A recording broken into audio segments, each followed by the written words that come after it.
আমাদের দৈনন্দিন জীবনের রুটিন কিন্তু প্রত্যেক দিন একরকম যায় না। আমারই যেমন কোনো দিন সকাল সকাল সব কাজ হয়ে যায়, আবার কোনো দিন এই যে আজকেই যেমন বেলা হয়ে গেছে। তো আজকে সকালে ব্রেকফাস্টটা দিয়েই শুরু করলাম। আজকে বানিয়েছিলাম পরোটা আর বেগুন ভাজা। তারপরে আজ দুপুরে যেগুলো রান্না করব সেগুলোই কাটছিলাম, আর মাম্মা দেখলাম তখন টেবিলের তলায় এসে বসে আছে।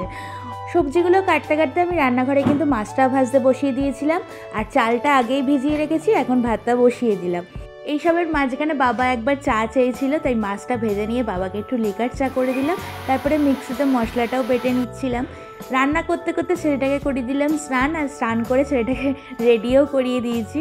তারপরে আমি স্নান করে পুজোটা কমপ্লিট করলাম। আর আজকে দুপুরের মেনুতে ছিল ভাত, উচ্ছে আলু ভাজা আর কাতলা মাছের ঝোল।